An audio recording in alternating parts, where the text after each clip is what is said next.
Hola, soy Gabriel León y estás escuchando La Ciencia Pop, un podcast sobre historias de ciencia.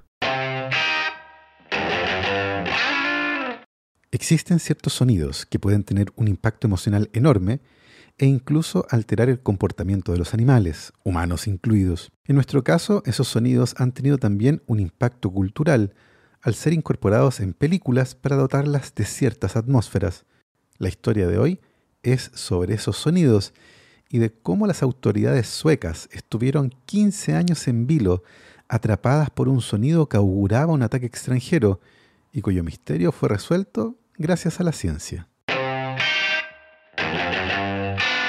Y como siempre les recuerdo que si les gusta este podcast y lo quieren apoyar, lo pueden hacer a través de mi página en Patreon. Para eso vayan a www.patreon.com/lacienciapop y se pueden inscribir para hacer un aporte mensual al podcast.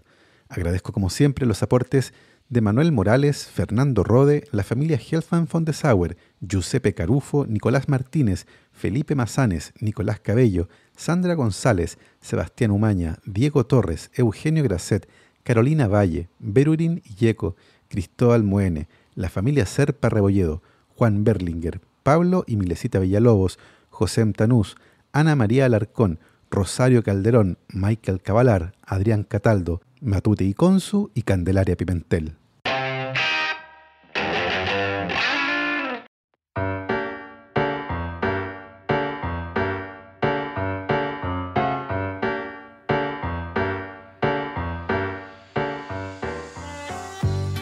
La historia de hoy comienza en Moscú, el 4 de agosto de 1945. A esa altura, las beligerancias de la Segunda Guerra Mundial habían terminado en Europa. Estados Unidos y la Unión Soviética se habían alzado como las dos superpotencias ganadoras y estaban reflexionando sobre su futura relación en el mundo de la posguerra. Como parte de ese proceso, una delegación de la Organización Pionera Juvenil de la Unión Soviética, la versión soviética de los Boy Scouts, hizo una visita al embajador de los Estados Unidos en Moscú, Averell Harriman. Los jóvenes de entre 9 y 15 años se presentaron llevando un regalo para el embajador. Se trataba de una réplica en madera del escudo de Estados Unidos, conocido como el Gran Sello, ese que tiene la típica imagen del águila. Naturalmente, los oficiales de inteligencia de la oficina del embajador habían revisado el regalo y habían descartado que tuviera cualquier tipo de componente electrónico o batería, por lo que se determinó que se trataba de un regalo inocuo. Así, el Gran Sello de madera fue puesto en la residencia del embajador de Estados Unidos en la Unión Soviética, específicamente en un muro de su despacho. Y el regalo permaneció ahí, como testigo mudo de todas las conversaciones privadas del embajador durante 7 años, hasta que en 1951, un operador de radio de la embajada británica en la Unión Soviética, distante a pocas cuadras de la residencia del embajador de Estados Unidos, comenzó a escuchar una extraña conversación entre varios estadounidenses mientras husmeaba en un canal de radio que era usado por la Fuerza Aérea Soviética. El operador de radio británico avisó a los oficiales de Estados Unidos que estaban siendo espiados y se inició un operativo de búsqueda de micrófonos muy detallado en la oficina del embajador. Cuando no encontraron nada, comenzaron a mirar con sospecha al Gran Sello de madera. Decidieron inspeccionarlo con cuidado y descubrieron con espanto que dentro del sello había un extraño dispositivo. Se trataba de un pequeño cilindro de plata con una delgada membrana metálica unido a una antena de cobre de 20 centímetros. No había fuente de energía alguna ni nada que pudiera alimentar a ese curioso dispositivo, que a falta de un mejor nombre fue bautizado como La Cosa. La Cosa era un ingenioso micrófono y transmisor que era activado a voluntad por ondas de radio de cierta frecuencia que eran emitidas desde fuera de la embajada de Estados Unidos por espías soviéticos. Si las ondas de radio dejaban de emitirse, la cosa dejaba de funcionar. El aparato se convirtió en un puzzle muy complejo de resolver, ya que se trataba de una tecnología que nadie en Estados Unidos o el Reino Unido hubiese visto o conocido. Se puso a un equipo de expertos a trabajar en descifrar el funcionamiento de la cosa, y una vez que lo entendieron, esa tecnología fue copiada y usada por espías de Estados Unidos, el Reino Unido y Australia. El cerebro soviético detrás de la cosa es mundialmente conocido, sin embargo, por otro de sus inventos, que lleva el apellido de su creador, el físico e inventor León Theremin. Desde pequeño, Theremin había mostrado una gran fascinación por la electrónica, lo que le llevó a trabajar con el prestigioso físico soviético Abram Ioffe en el Instituto de Física de Petrogrado, como se conocía en esa época a San Petersburgo.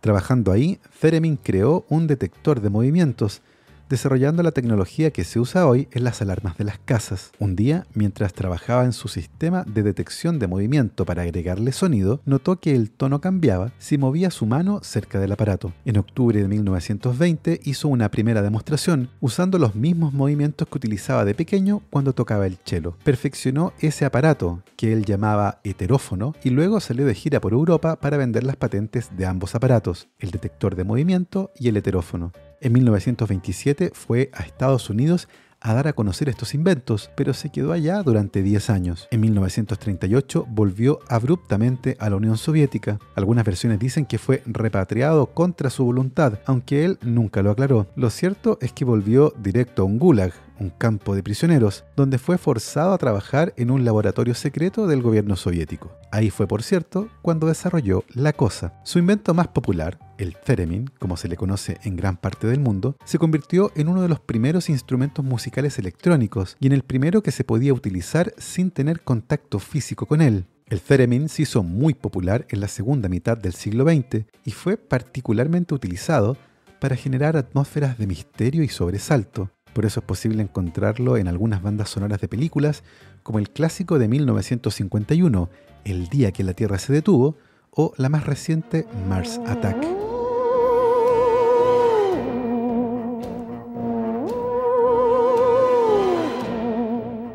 La asociación que existe entre sonidos como los que emite el Theremin y ciertos estados de sobresalto o alerta ha sido explotado por los compositores de música para películas desde hace décadas, pero solo recientemente se ha estudiado cómo nuestro cerebro reacciona a sonidos que nos producen angustia o sobresalto, algo que tiene profundas raíces evolutivas, como lo sugiere un estudio publicado en el año 2012 en la revista Biology Letters, en la que se estudian ciertos componentes acústicos del sonido que los animales emiten cuando están sometidos a estrés. Muchos vertebrados, incluidos los seres humanos, emiten y responden a ciertos sonidos muy especiales cuando se alarman, sonidos que incluyen elementos acústicos muy especiales, posiblemente porque se emiten cuando los sistemas que producen esos sonidos, como las cuerdas vocales y la garganta, están sometidos al gran estrés que acompaña a situaciones peligrosas. Una característica interesante de estos sonidos de alerta es que contienen elementos no lineales y son algo impredecibles. Esta falta de previsibilidad,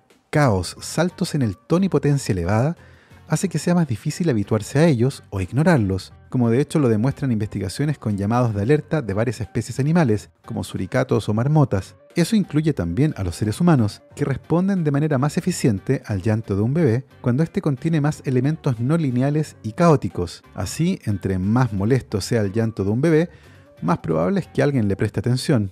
Una cosa fascinante de esto es que los seres humanos hemos incorporado esta característica de los sonidos de alerta en nuestra cultura, lo que explica su abundante presencia en las bandas sonoras de películas, con música que puede contener atributos acústicos que normalmente serían producidos por animales en situaciones altamente estresantes, incluyendo tonos muy altos y cambios rápidos de amplitud. Los seres humanos debemos responder a una serie de estímulos de diferente tipo y resulta fascinante entender cómo se asocian esos estímulos a nuestro comportamiento, particularmente en situaciones estresantes. Tal vez por eso no resulte sorprendente que las bandas sonoras de películas de diferentes géneros contienen sonidos no lineales de manera diferencial, lo que sugiere que se busca evocar ciertas emociones. Así, por ejemplo, las escenas más aterradoras de una película usualmente contienen elementos sorpresivos y ruidosos, con violentas transiciones de amplitud, mientras que las películas dramáticas suprimen el ruido y contienen más transiciones de frecuencia de lo que cabría esperar por casualidad. Y una cosa curiosa de esto es que hay una melodía en particular que parece inundar el mundo del cine en escenas que además son icónicas. ¿Quién no recuerda la muerte de Mufasa, la secuencia inicial de El Resplandor o la escena en que Luke Skywalker encuentra los cuerpos calcinados de sus tíos? Ups, spoiler alert. Además de la carga emocional, esas escenas comparten otra cosa.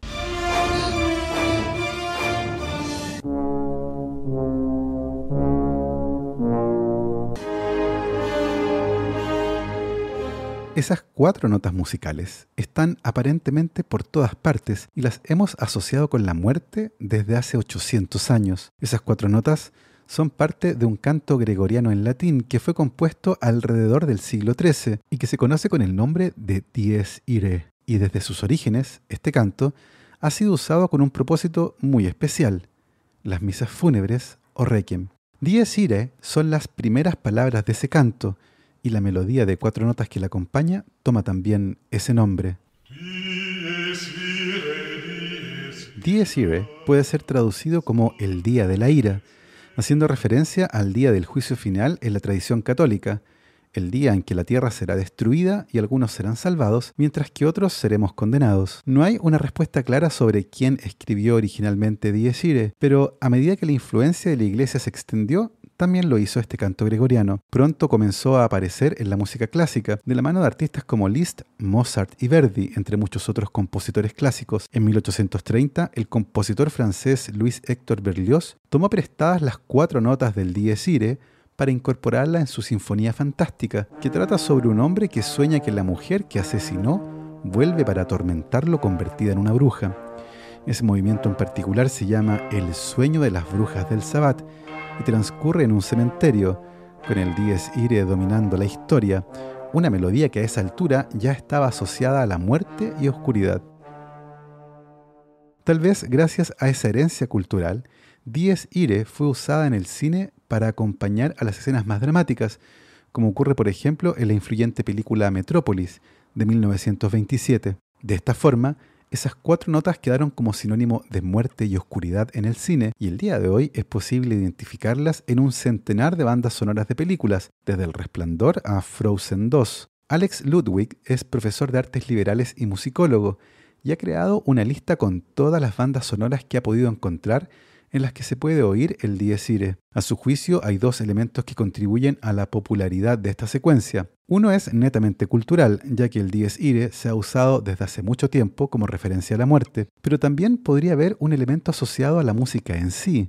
El Dies Irae está en una escala menor, y las notas van en modo descendente, lo que, según Ludwig, podría contribuir a las emociones que despierta. Esta relación entre la música y las emociones es algo complejo de estudiar, ya que por una parte existe un fuerte elemento de acondicionamiento cultural. En la tradición musical occidental se toca música en escala mayor en momentos de celebración, como la marcha nupcial o el cumpleaños feliz, mientras que la música en escala menor se utiliza para marcar momentos tristes, como la marcha fúnebre de Chopin y las canciones Hurt de Johnny Cash o Back to Black de Amy Winehouse.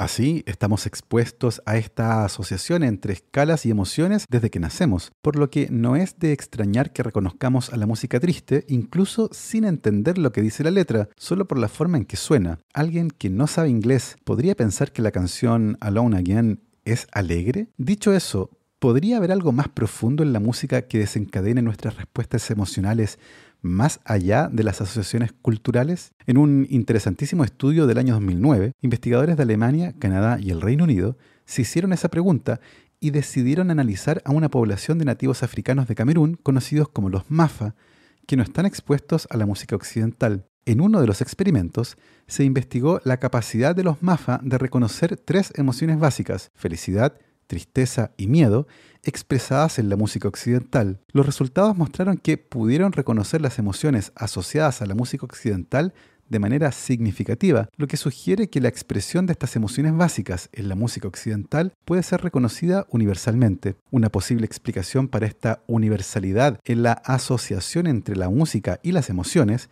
puede explicarse por nuestra forma de hablar. Esto debido a que se ha demostrado que el espectro del sonido que emitimos cuando hablamos estando felices se parece más al de las canciones felices que tristes, y viceversa. El espectro del sonido que emitimos al hablar cuando estamos tristes se parece más al de las canciones tristes. Más allá de las emociones que la música puede desencadenar, existen otros contextos en los que ciertos sonidos generan temor, preocupación o auguran un problema.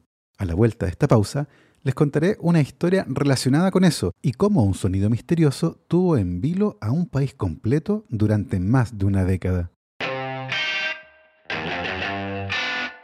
La ciencia pop cuenta con el auspicio de Novo Nordisk. A un siglo del descubrimiento de la insulina, el tratamiento y el cuidado de la diabetes han evolucionado a pasos agigantados. No obstante, La innovación constante es fundamental para abordar los importantes desafíos que la diabetes sigue presentando a las personas con esta enfermedad, a sus familias y a la sociedad.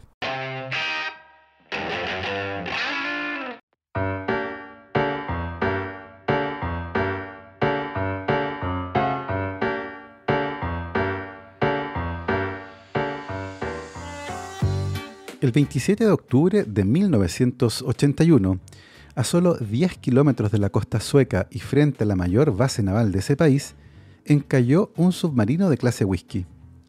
Los submarinos de clase Whisky corresponden a un tipo de submarinos de ataque construidos por la Unión Soviética durante la Guerra Fría, y el incidente que estoy describiendo ocurrió además el mismo día en que la Armada sueca estaba haciendo ejercicios navales y probando nuevos equipos de guerra.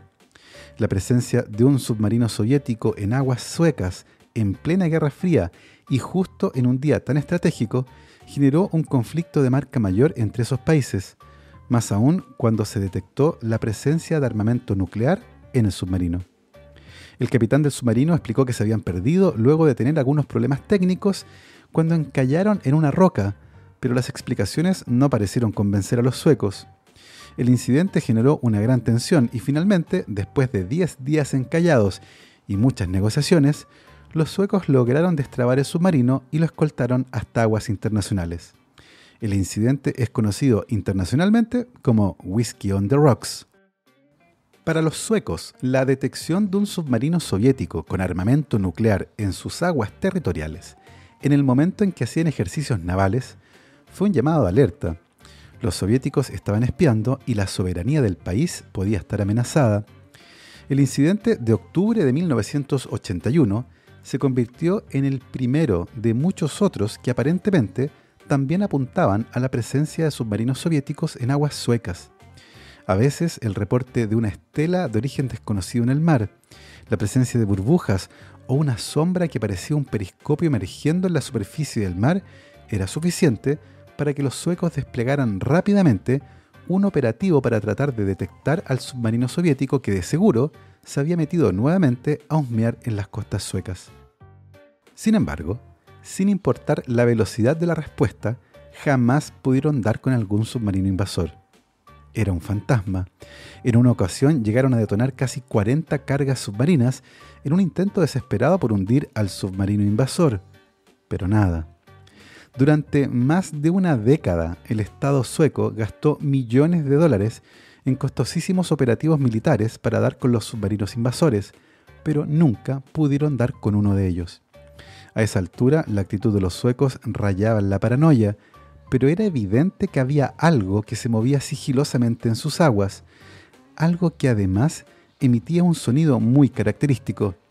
Ese sonido fue calificado como el sonido típico que hacía un submarino soviético y la información fue clasificada como top secret por las autoridades navales suecas.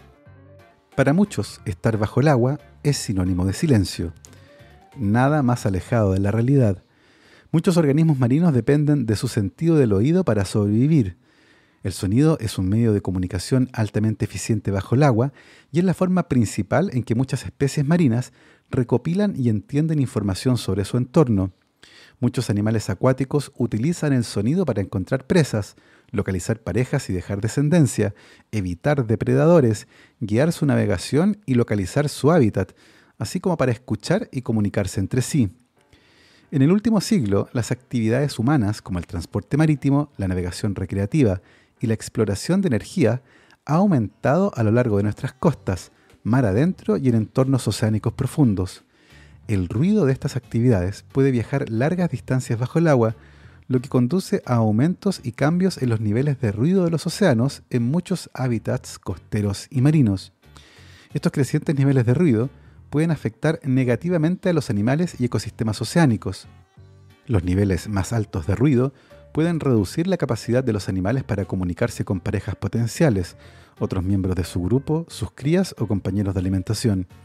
El ruido también puede reducir la capacidad de un animal oceánico para escuchar señales ambientales que son vitales para su supervivencia, incluyendo aquellas usadas para evitar depredadores, encontrar alimento y navegar a lugares preferidos.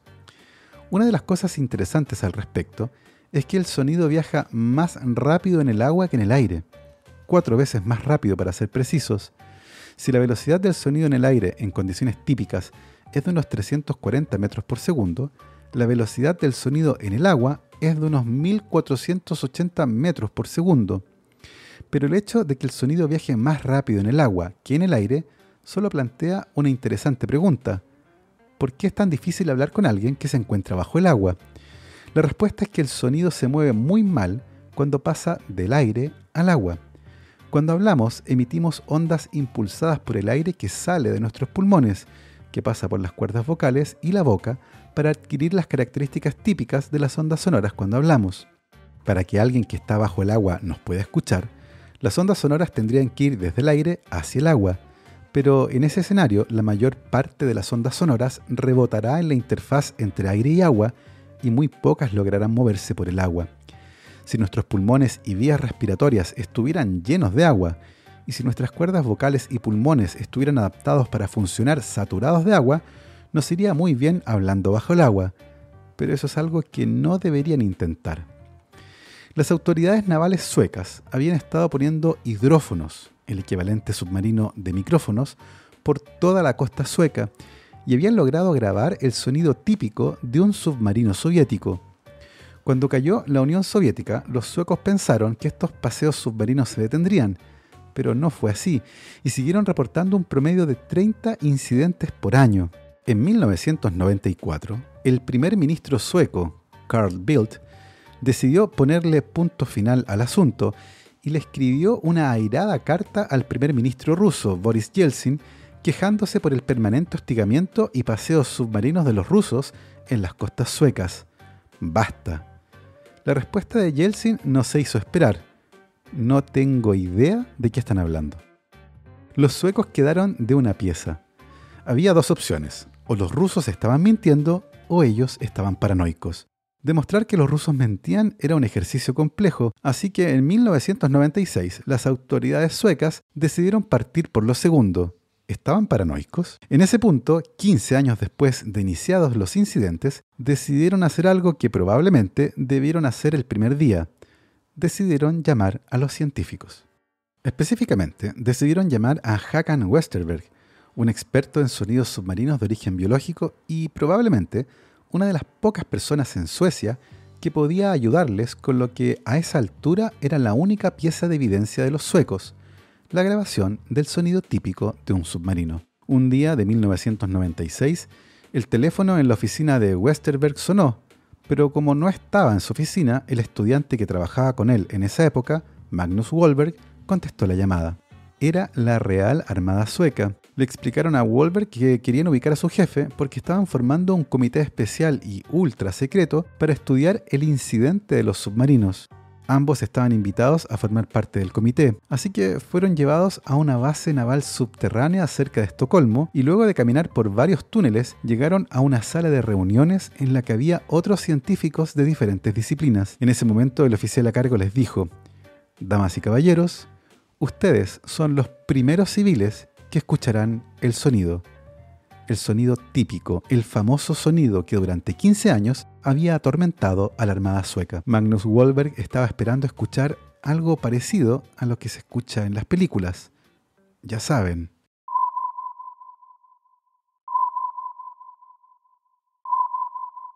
Lo que escucharon, sin embargo, fue algo completamente distinto.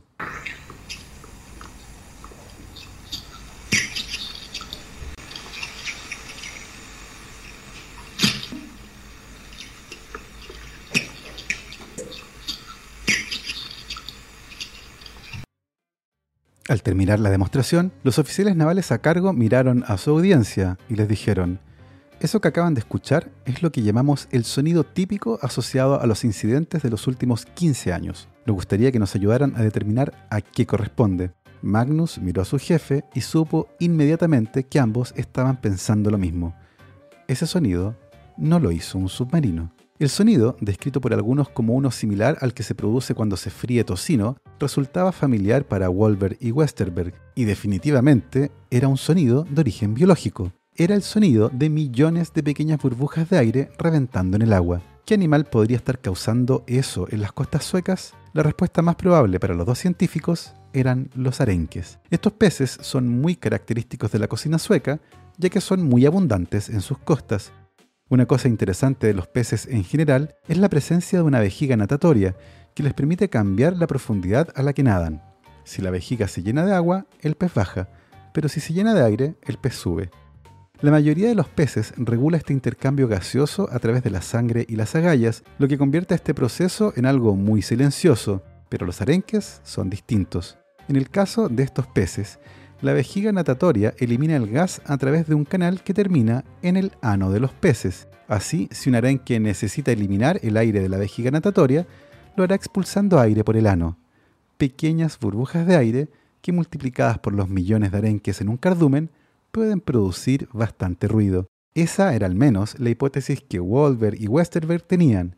El sonido típico de un submarino ruso era en realidad el sonido del gas que miles de arenques expulsan por el ano. Para demostrarlo, fueron a comprar algunos arenques, tomaron uno, lo pusieron bajo el agua y suavemente lo apretaron a la altura de la vejiga natatoria. Una columna de pequeñas burbujas salió desde el ano del pez y lograron grabar el sonido. Lo compararon con el sonido típico y la verdad no se parecía en nada. Pero claro, se trataba de un pez muerto en un acuario, no un pez vivo nadando libremente en aguas abiertas.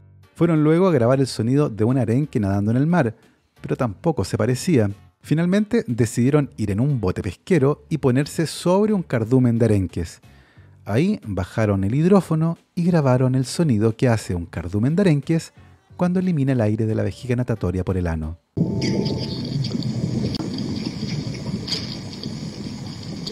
Y ahí estaba, el sonido típico. Luego de 15 años persiguiendo submarinos rusos, por fin los suecos tenían una respuesta. El sonido típico era en realidad el gas de la vejiga natatoria que sale por el ano de miles de arenques. La respuesta, evidentemente, no fue fácil de tragar. Algunos de los oficiales de la Armada habían construido sus carreras persiguiendo submarinos rusos, y ahora resulta que el trabajo de su vida era reducido a, gases que salen por el ano de miles de peces. No debió haber sido fácil aceptarlo, pero finalmente lo hicieron. En 1999 se hizo oficial y se determinó que el sonido típico que había mantenido a la Armada sueca en vilo por 15 años no era producido por submarinos rusos. En vez de eso, los suecos habían estado persiguiendo a un gaseoso cardumen de arenques. El año 2003, Magnus Wolver y Håkan Westerberg publicaron sus resultados en la revista Aquatic Living Resources. El trabajo, titulado Sonidos producidos por la liberación de burbujas de gas desde arenques, les valió el premio Ig Nobel de Biología del año 2004, que reconoce a aquellas investigaciones que primero nos hacen reír, pero luego pensar. En este caso, una lección muy interesante tiene que ver en cómo las autoridades suecas estuvieron a punto de entrar en un conflicto con los rusos solo por sacar conclusiones apresuradas. No solo eso, gastaron millones de dólares persiguiendo un fantasma en lugar de haber tratado de llegar al fondo de ese misterioso sonido, que terminó siendo bastante menos tenebroso de lo que muchos habían imaginado. En fin, así hemos llegado al final de este fascinante viaje por el mundo de los sonidos, las emociones y el comportamiento humano. Yo me despido como siempre con mis agradecimientos a mis queridos Patreons: Sebastián Toledo, Alberto Montt y Laura, Claudia D'Alenson, Diego Molina, Macarena Vergara, Pedro Maldonado, Hernán y Lucas Castillo, Chuchurex, Sandra Galás, Ana Lucía Luna, Cristian Subiabre, Romina Mationi, Simón Castillo Riedemann, Diego Socias, Luciano Cisterna, Ricardo Yáñez, Fernando Montenegro, Matías van der Straten, Francisco Soto, la familia Flores Noguer, Santiago, Leonor Echeverría, Sergio Espinosa y Rafael Hidalgo. Nosotros nos escuchamos la próxima semana. Que estén muy bien, recuerden lavarse las manos, usen su mascarilla cubriendo boca y nariz y que la ciencia los acompañe.